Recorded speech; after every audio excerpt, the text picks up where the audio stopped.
Hello people, hope you all are doing well. आज हम लोग सेक्शन 97 आईपीसी कवर करेंगे। सेक्शन 96 तक ऑलरेडी वीडियोस अपलोडेड है, तो अगर आप लोगों ने नहीं देखी है तो देख लीजिए।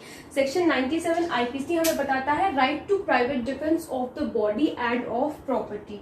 प्राइवेट डिफेंस सिर्फ बॉडी के लिए नहीं बल्कि प्रॉपर्टी के लिए भी होता है। सेक्शन 96 में मैं आप लोगों को बता चुकी हूँ। आइए देखते हैं बेरा की लैंग्वेज में कि क्या लिखा हुआ है।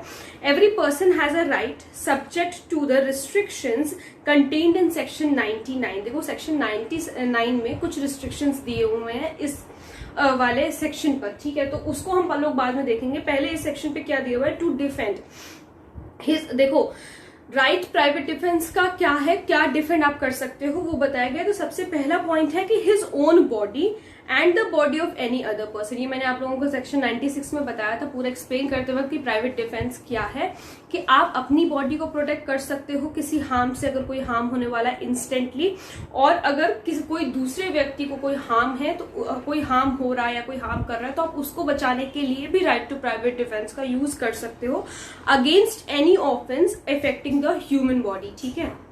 Against any offence affecting the human body.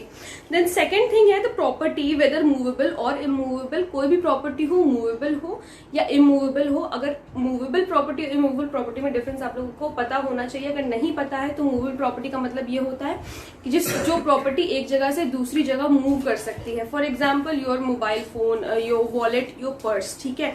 तो ये प्रॉपर्टी मूवेबल प्रॉपर्टी में आती है। इमूवेबल प्रॉपर्टी क्या होता है, लैंड होता है, घर होता है, ठीक है।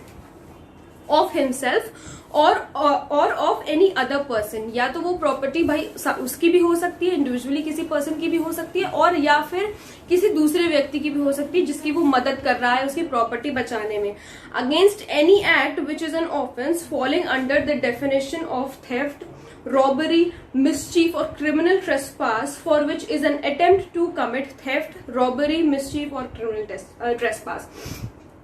कौन से ऑफेंस से बचाने के लिए? थेफ्ट, जैसे कोई किसी के घर में चोरी करने जा रहा है, मान लो आपने उस चोर को पकड़ा और आप उसको मारने लगे, तो ये भी राइट ऑफ प्राइवेट डिफेंस है। आपने प्राइवेट डिफेंस का यूज कर रहे हो, ठीक है। प्राइवेट डिफेंस के राइट का यूज कर रहे हो। रॉबरी, कहीं डाका डालने वाला कोई व्यक्ति और आपने उस व्यक्ति को पकड़ा and you are just bashing him और हर आउट, तो ये भी राइट टू प्राइवेट डिफेंस है। मिसचीफ या फिर क्रिमिनल ट्रेसपास, ठीक है।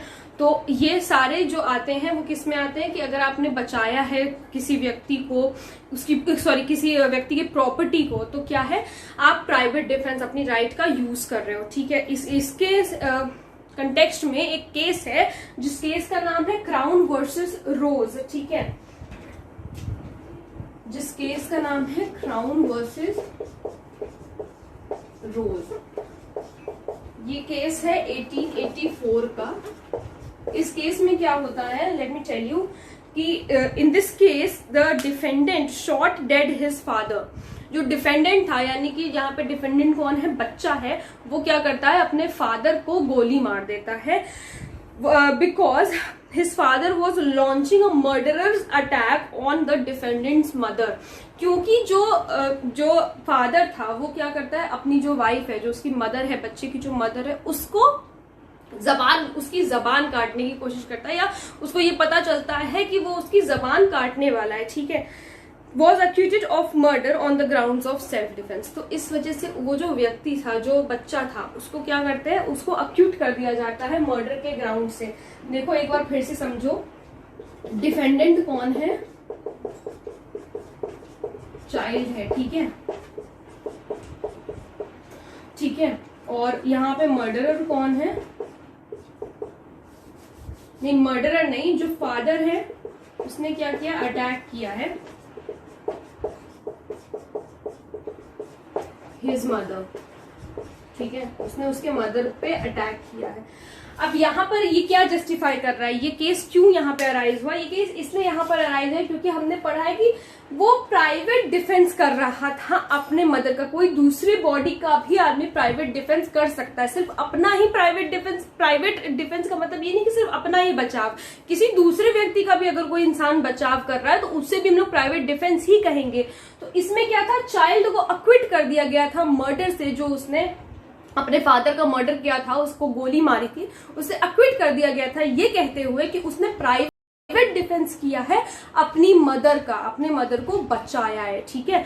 सो ये केस था क्राउन वर्सेस रोज 1884 का ये केस है। तो इससे आप लोगों को समझ में आ गया कि सेक्शन 97 क्या कहता है, right to private defence of the body and of property. छोटा सा जस्ट एक बार और समझ लो कि जब कोई व्यक्ति किसी दूसरे व्यक्ति की मदद करता है, उसका बचाव करता है, ठीक है, उसका बचाव करता है गुड फेथ में, अच्छे इंटेंशन से, कोई गिल्ट इंटेंशन नहीं होना चाहिए।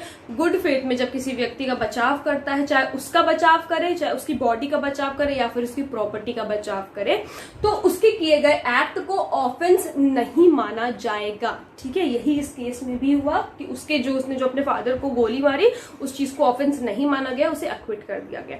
तो आई होप आप लोगों को सेक्शन 97 समझ में आ गया होगा। अगर कोई प्रॉब्लम हो तो please let me know in the comment section. और अगर आप लोगों ने अभी तक मेरे चैनल को सब्सक्राइब नहीं किया है, प्लीज चैनल को सब्सक्राइब करना भी मत भूलिएगा, ताकि आप लोगों को आगे की वीडियोस का नोटिफिकेशन मिलता रहे। Thank you so much.